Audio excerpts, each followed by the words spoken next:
क्या दिव्या प्रकाश दुबे जी की लिखी ये किताब मुसाफिर कैफे पूरी की पूरी बकवास है? क्या ये एक नॉनसेंसिकल स्टोरी है? वेल, टू सम एक्सटेंट हाँ।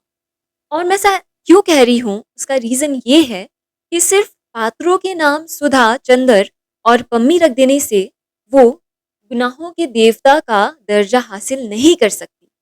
सो hey there, welcome welcome back to my YouTube channel let's learn with Sim. तो आज हम बात करेंगे दिव्य प्रकाश दुबे जी की द्वारा लिखी गई ये किताब मुसाफिर कैफे के बारे में। और इस पे नेटफ्लिक्स पे ही एक मूवी आ रही है जिसका नाम भी होने वाला है मुसाफिर कैफे, और यही वजह है कि ये किताब आजकल इतनी ज़्यादा चर्चे में है। और एक बात ये भी है कि ये नई जनरेशन के लेखक हैं जो आजकल के रिलेशनशिप्स को दिखाते हैं, जो आजकल के थिंकिंग को दिखाते हैं, तो इसीलिए यंगस्टर्स बहुत ज़्यादा पसंद कर रहे हैं इनकी राइटिंग को। लेकिन हम यहाँ पे असलियत जानेंगे कि ये किताब दरअसल कैसी है। मुझे ऐसा लगता है कि लोग गुनाहों का देवता पढ़ने के बाद इन कैरेक्टर्स से इतने ज़्यादा अटैच्ड हो जाते हैं कि बाद में जब वो ये नाम सुधा, पम्मी और चंदर सुनते हैं, तो उनका एक इमोशनल ट्रिगर एक्टिवेट हो जाता है और वो उस इमोशनल ट्रिगर के चलते ही ये मुसाफिर कैफ़े पढ़ना शुरू कर देते हैं, ये सोचकर कि इन दोनों किताबों में कोई तो लिंकअप है। पर यकीन मानिए जब मैं ये कहूँ कि इन किताबों में कोई भी लिंकअप नहीं है। दूर-दूर तक इन किताबों में कोई रिश्ता नाता नहीं है, सिवाय कैरेक्टर्स के नाम के, सिवाय पात्रों के नाम के। इनफैक्ट दिव्या प्रकाश दुबे जी ने ये भी कहा है कि उन्होंने इस कहानी के लिए पात्रों के नाम इससे इंस्पायर्ड होकर ही लिखा है। वो अपने तरीके से, एक राइटर के तरीके से इस किताब को ट्रिब्यूट देना चाहते थे, और उनका ट्रिब्यूट करने का यही तरीका था कि वो अपनी किसी किताब में अपने कैरेक्टर्स का नाम सुधा, चंदर और पम्मी रखते। तो देखिए, वैसे तो ये किताब बहुत ही ज़्यादा पतली है और आपको ज़्यादा समय नहीं लगना चाहिए इस किताब को ख़त्म करने में, मगर फिर भी आपको बहुत ही ज़्यादा टाइम लग जाता है। और वो इसलिए क्योंकि इसका राइटिंग स्टाइल जो है वो बहुत ही ज़्यादा बोरिंग है। जी हाँ, बहुत ही ज़्यादा बोरिंग है। और साथ ही साथ ये यूनिक भी है, हो सकता है किसी लोगों को ये पसंद भी आ जाए। तो एक तरह से देखें तो ये यूनिक है, लेकिन मुझे पर्सनली ये लगता है कि यही इसका राइटिंग स्टाइल ही एक रीज़न है, जो इस किताब को इतना ज़्यादा बोरिंग बनाता है और लोग ये किताब पढ़ ही नहीं पाते। दरअसल इस किताब का 75 हिस्सा तो सिर्फ़ और सिर्फ़ 2 लोगों के बीच की बातें हैं, और ये बातें ऐसी लगेंगी कि आपके कॉलेज फ्रेंड्स के बीच की बातें हैं, जो एक कपल हैं, और आपने वो बातें ना चाहते हुए भी सुन ली हो, या फिर वो आपस में जो बातें कर रहे हैं, आपको सुननी पड़ रही है क्योंकि आप उनके दोस्त हैं। ये बातें जो है कोई सेंस नहीं बनाती, इनका कोई तर्क नहीं है और बहुत ही ज़्यादा बोरिंग है। जिस वे में ये लिखा गया है, जिस वे में वो बात करते हैं, बहुत ही ज़्यादा बोरिंग है। आपको शायद लगे कि हाँ, कहीं पे ये बातें कोई फिलोसॉफ़िकल बातें तो नहीं है। कहीं पे ये सिंपल लाइन्स में, सिंपल वर्ड्स में कुछ डीप तो नहीं बताना चाहते।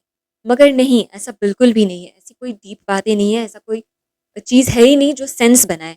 बहुत ही ज़्यादा बेतुकी सी बातें हैं और बेकार सी बातें हैं। इसके अंत में कुछ डॉट्स ज़रूर कनेक्ट होते हैं एंड ऐसा लगता है कि हाँ, ये स्टोरी थोड़ी सेंस तो बना रही है। लेकिन उस एंड तक पहुँचने के लिए आपको लिटरली आगे के पेजेज़ में, आगे के चैप्टर्स में, उन चैप्टर्स के साथ जंग करनी पड़ेगी कि ये कब ख़त्म हो, कब इस चीज़ से बाहर निकलूँ। क्योंकि एक ये भी चीज़ हो जाती है कि हमने कोई किताब शुरू कर दी पढ़नी, तो उसे आधा पढ़ के छोड़ना या ऐसे ही छोड़ देना अधूरा, एक खुद में ही गिल्ट लेके आता है कि क्या पता उसकी एंडिंग हैप्पी हो सकती थी, क्या पता स्टोरी में एक प्लॉट हो, क्या पता कुछ ऐसा हो जो हमने एक्सपेक्ट ही नहीं किया था। सिर्फ़ उसी होप में, उसी आशा में हम पूरी की पूरी किताब पढ़ लेते हैं एंड ये वर्थ इट तो बिल्कुल नहीं है। आपको जंग करनी है आगे के चैप्टर्स में ताकि आप एंड तक पहुँचे, और एंड भी उतनी ज़्यादा सैटिस्फाइंग नहीं है। बहुत बार तो आप ये किताब खत्म करना चाहोगे ही नहीं। बहुत बार आपका मन होगा कि आप बस ये किताब को बंद कर दो और हटा दो, क्योंकि इसे पढ़ना जंग के बराबर है। और आप खुद को ही कोसोगे कि आपने ये कहानी उठाई क्यों ली, और उठा ही ली है तो अब खत्म करनी है, तो एक वो प्रेशर जो बिल्डअप होता है और ना चाहते हुए भी आपको पढ़ना पड़ता है। तो ये किताब चुनने का एक कारण मेरा ये भी था कि मेरी हिंदी सुधर पाए, मेरी हिंदी की वोकैब्युलरी अच्छी हो पाए, मेरी पकड़ अच्छी हो पाए हिंदी पे। लेकिन ऐसा हुआ नहीं, क्योंकि इसमें यकीन मानिए हिंदी की जगह हिंग्लिश का यूज़ बहुत ही ज़्यादा है। और यही चीज़ है जो इस चीज़ को मॉडर्न भी बनाती है। यही मॉडर्न बनाने के चक्कर में हम हिंदी किताबों से हिंदी एसेंस ही छीन रहे हैं। तो क्या ये जस्टिफ़ाई करता है हिंदी किताबों के लिए? क्या ये सही है हिंदी किताबों के लिए, हिंदी रीडर्स के लिए? अब यही चीज़ मूवी और फ़िल्म में बहुत अच्छा काम करेगी, क्योंकि हम मूवी जब देखने जाते हैं, तो हम इसी के थ्रू कनेक्ट कर पाते हैं क्योंकि वो आजकल की लैंग्वेज एवरीडे जो यूज़ में है, उसी लैंग्वेज में वो मूवी होने वाली है। और साथ ही साथ ये भी है कि वो मूवी सिर्फ़ और सिर्फ़ 2 लोगों के कन्वर्सेशंस नहीं होने वाले, बल्कि उसमें इमोशंस के लिए, ड्रामा के लिए, सस्पेंस के लिए म्यूज़िक होगा, बीजीएम होगा, साथ ही साथ उसमें होगा डायलॉग्स, विजुअल्स। तो ये सारी चीज़ें उस चीज़ को एनहांस कर देगी। लेकिन जब हम एक किताब पढ़ते हैं, तो उसमें सिर्फ़ और सिर्फ़ आप कनेक्ट कर पाते हो उसकी राइटिंग स्टाइल से, उसके इमोशन से। और अगर वही चीज़ किताब में नहीं आ पा रही, तो फिर मज़ा ही नहीं रह जाएगा। लाइफ़ का 1 दिन में से 24 घंटे और 24 घंटे में से 2 ढाई घंटे आपने सिर्फ़ लगाए उस मूवी को देखने के लिए और आपको पूरी प्लॉट समझ में आ गई, स्टोरी समझ में आ गई। लेकिन जब आप एक किताब पढ़ रहे हैं, तो इसमें आपके बहुत सारे दिन लगने वाले हैं, बहुत सारे घंटे लगने वाले हैं और जब आप इतना इन्वेस्टमेंट कर रहे हो और वो फ्रूटफुल ना हो, तो थोड़ा बुरा तो लगने वाला है, थोड़ा गंदा तो फ़ील होने वाला है। तो हाँ, द बॉटम लाइन इज़ कि मूवी थोड़ी-सी अच्छी हो सकती है, पर किताब तो आजकल के ज़माने में सिचुएशनशिप्स, लिव इन रिलेशनशिप्स और हुकअप कल्चर कोई नई बात नहीं है और हम सभी अवेयर हैं। और मैं भी फुल्ली सपोर्ट करती हूँ कि लोगों के अपने पर्सनल ओपिनियंस हो सकते हैं इस बात को लेके और इस पे खुल के डिबेट होना चाहिए, लोगों के पॉइंट ऑफ व्यू समझने चाहिए और इसको हमें समझने की कोशिश भी करनी चाहिए। क्योंकि अगर ऐसे देखिए तो ये बरसों से भी फॉलो होती आई है, कोई नई चीज़ भी नहीं है। यही है कि अभी ओपनली लोग एक्सप्रेस कर रहे हैं। लेकिन ये कहते हुए साथ में मैं ये भी कहना चाहूँगी, क्या ये प्रैक्टिकल है?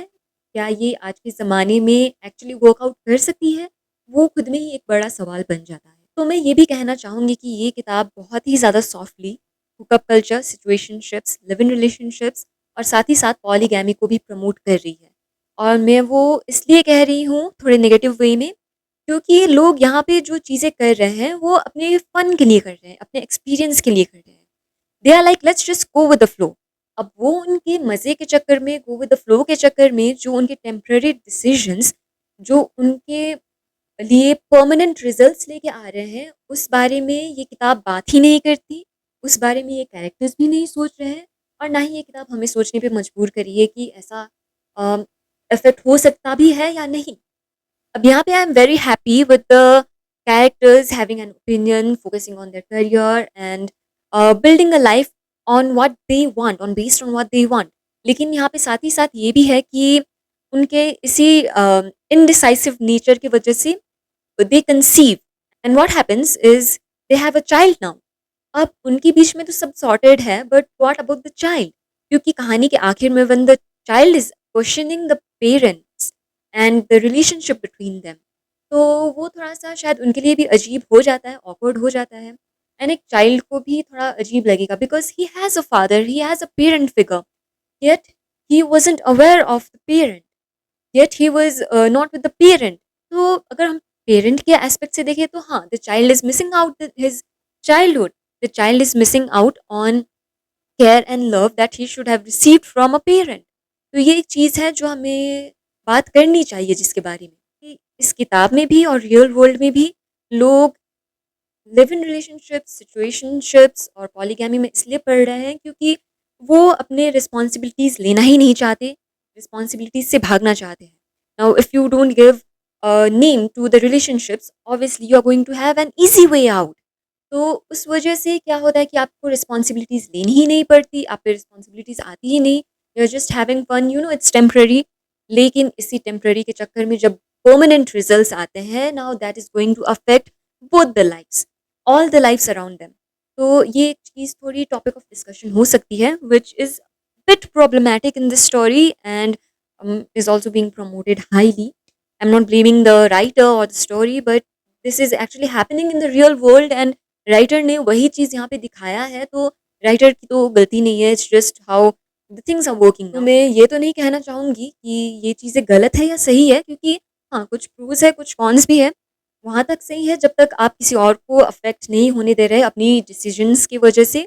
लेकिन जब वही टेम्परेरी डिसीज़न्स परमानेंट रिज़ल्ट्स लेके आते हैं और वो आपकी और आपके आस-पास की लाइफ़ पे अफ़ेक्ट होने लगती है, तो वो थोड़ा प्रॉब्लमैटिक है। ये एक चीज़ जो मुझे इस किताब की बहुत ही ज़्यादा पसंद है, वो है कि they are very career focused and यहाँ पे करियर को एक प्रायोरिटी दी गई है और साथ ही साथ अपने दिल की बातें सुनना, आपको जो चाहिए वो करना, दुनिया की ज़्यादा ना सुनना, इसको भी बताया गया है, जो कि खुद में एक बहुत खूबसूरत चीज़ है क्योंकि जैसे-जैसे हम बड़े होते हैं, हम ये खोते जाते हैं और वही सोशल बाउंडेशंस आ जाते हैं, हम उसमें ही बंध के रह जाते हैं। सो उस चीज़ को यहाँ पे तोड़ा गया है जो कि बहुत ही अच्छी बात है। किताब में ड्युअलिटी तो बहुत ज़्यादा है, even at the end of the story जहाँ पे ये दिखाया गया है कि people are very happy with their decisions, but are they actually happy is the question, because पढ़ के तो नहीं लगता कि दे आर फुल्ली हैप्पी। कहीं न कहीं उनको भी वो चीज़ों का दुःख है, जो चीज़ें अधूरी रह गई, जो चीज़ें अलग हो सकती थी, जो नहीं हो पाई। तो अगेन ये सवाल भी होता है कि हम जितने भी डिसीजंस लेते हैं अपनी लाइफ में, कहीं न कहीं जाके कभी न कभी ये भी लगता है कि शायद गलत थे या फिर कुछ और हो सकता था। तो हाँ, वो कैरेक्टर्स खुद में खुश भी हैं और नाखुश भी हैं। तो एक ऐसा ड्रॉ नहीं कर सकते लाइन कि it's a happy ending, they are happy with their lives, they are very happy with their decisions, ऐसा भी नहीं है। तो at the end of the video मैं यही कहना चाहूँगी कि अगर आपको किताब और मूवी में से कुछ चूज़ करना पड़े तो please opt for the movie, ताकि आपका टाइम भी सेव हो पाए और आपको प्लॉट, स्टोरी लाइन भी पता चल जाए और आपको इस टॉर्चर से भी मुक्ति मिले। Still if you want to read this, it's again totally up to you. And अगर आप चाहते हैं दिव्य प्रकाश दुबे जी का कोई और किताब पढ़ना तो you can opt for October junction, क्योंकि ये काफ़ी अच्छी किताब है। ये भी अगेन मॉडर्न रिलेशनशिप्स को दिखाती है, मॉडर्न वे में जैसे लोग ट्रीट कर रहे हैं चीज़ों को वैसे ही दिखाती है। करियर से भी रिलेटेड चीज़ें हैं इसमें। सो आई रियली लव दिस, मुझे ये किताब बहुत ज़्यादा पसंद आई थी और इसमें इमोशंस भी है, एक्चुअली आप इमोशनली बहुत कनेक्टेड फील करोगे इस किताब से। तो ये किताब बहुत ही अच्छी है as compared to this one. तो again I would say that this is a win and this is a. अगर आपको ये वीडियो पसंद आई हो तो please make sure to like, share and subscribe to my channel. Also please let me know कि आपका एक्सपीरियंस कैसे रहा ये किताब को पढ़ के और आपको मेरा रिव्यू भी कैसा लगा। Is there any point that I am missing on और is there something that is to be noted? Is there something that I missed out? So let me know your thoughts down below in the comment section and stay connected. That's all for this video. Signing off. Let's learn with Sim.